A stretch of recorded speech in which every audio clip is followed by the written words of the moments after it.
On this channel, $1 Million Made Easy, we love to run numbers for people. And here's what I want to show people. This was the information from Vanguard and from at the end of 2022, the average account balance in retirement accounts and the median. And I want you to notice in the red box here, the median account balance for somebody in the Vanguard with their Vanguard nest egg was only $87,000. And I keep finding things like this in this gold box. Looking back over the 20-year period, you can read it there. If you missed the top 10 best days of the stock market, your overall return was cut in half. Again, I'm not a financial advisor, but I just keep running into things. For example, people say, oh, you need to be in bonds or something. Well, here's the comparison between stocks and bonds.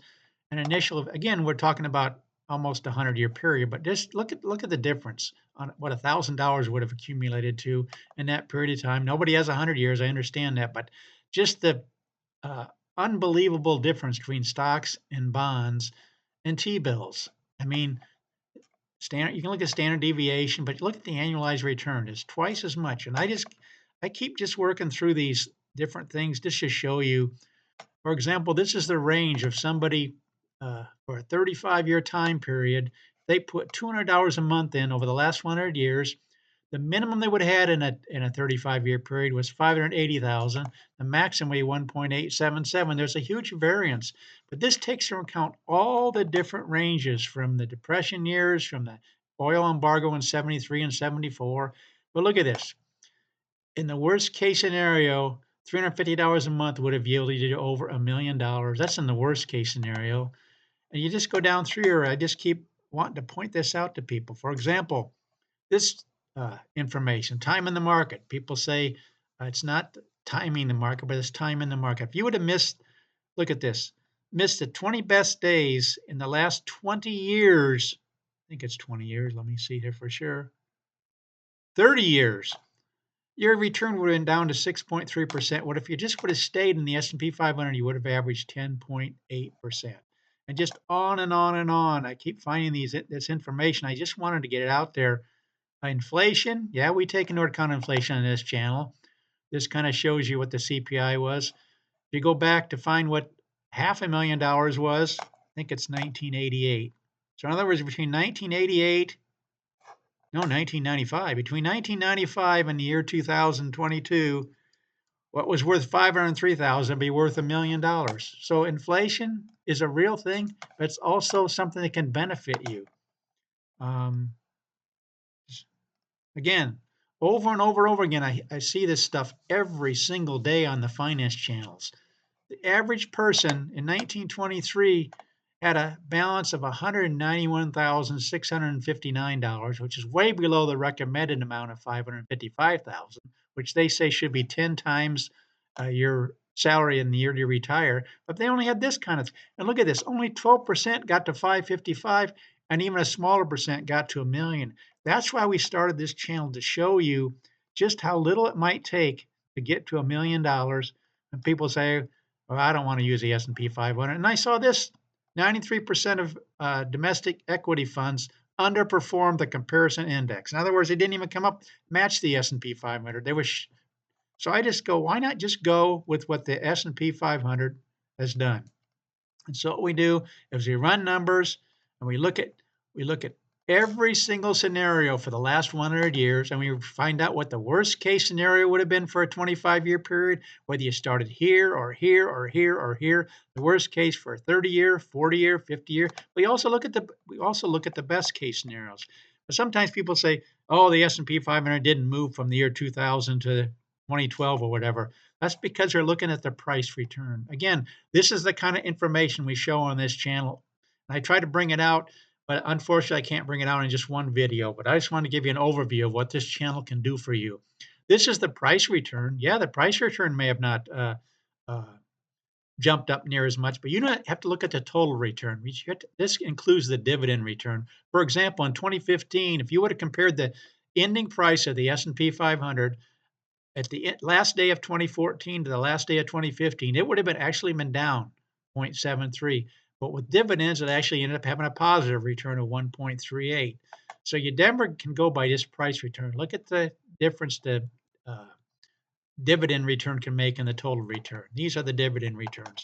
These are things I like to point out to people. I like to point out the fact you can't just look at a 10-year average because you may run into a down decade. In fact, there's a decade in there where your average return is only 0.67.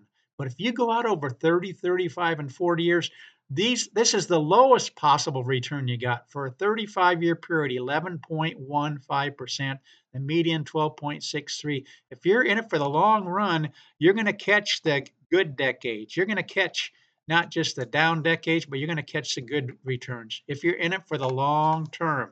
That's what we promote on this channel. Again, I'm not a financial advisor, but we could just go on and on and on. But let me just show you, for those of you who've never watched this channel, this is what we do for people. If you just give me number one, number two, and number three. For example, say you're in your 30s or whatever. It doesn't matter what age. Let's just say you've been able to accumulate $100,000 and you can increase what you're putting in by 3% a year because inflation is basically 3%. And you can put $500 a month in. We just run the numbers for what happens for the last 100 years. We're not saying it's going to happen exactly the same way as it did in 1924, for example. These were the returns. If you would have had this kind of, nobody had $500 back then, but we're projecting ahead. If you have these kind of returns in this column, this is what you would have in 1924. After 35 years, you'd have 7.694. Well, that's starting with 100,000. So you probably don't, maybe you have 25 years, 1.181, and that's the numbers right here. So we just run the numbers. We also take into account inflation. But this let's just look at the median in this column for a 25-year period, 1.963. That one only had the buying power of $1 million after that 25-year period. But that's what we can do for people. We bring out all kinds of different things. Then we look at the withdrawal stage when people start withdrawing where they might be. For example, say you reach retirement. I'm just trying to give you an overview of what this channel can do for you. I would love to have people tell their friends about this channel. Okay, let's say you have $1 million and you want to withdraw $3,500 a month and you want to give yourself a 3% COLA. This will run the numbers for you, showing you how often in the last 100 years you might have run out of money given that scenario. And the only times you would ever run out of money, again, this is what we do on this channel, was 1929 and 1930 because they were such horrible years. 1929, look at the down years over in this column, red, red, red, red, red. So no matter if you were taking out 3,500, even though that was basically the 4% rule, in that case you would have run out of money. But we also show you what a change in asset allocation can help. If you left 60% in the S&P 500 and 40% over in a cash reserve account, and maybe gave yourself a 2% COLA, let's see if that changes it much. Doesn't yet. Your money would have lasted even in 1929, 1930. 20 years, it would have run after 22 years in 1929. But every other scenario, if you look at the graph, look at this. Starting with $1 million, this is the $1 million line, folks. This is the $2 million line. Unless the returns going forward are like the Depression years, these are the kind of returns you can look forward to in most scenarios. Down in the year 2000, it might have been close to, but look at the kind of returns. So what we do is run numbers for people. If you want me to run numbers for people, put it in the comments section. I'll run numbers for you. But I just wanted to give you an overview of what this channel can do for you. There's so many different things I'd like to bring out. I'm kind of limited because I like to keep the videos shorter. But in this case, I wanted to show you the potential of the stuff that we can do for you. Again, consider subscribing to this channel. Tell your friends about this. Share this. Tell them I run numbers for them. And they can just see what potentially the S&P 500 can do for them in the future. Thanks for watching.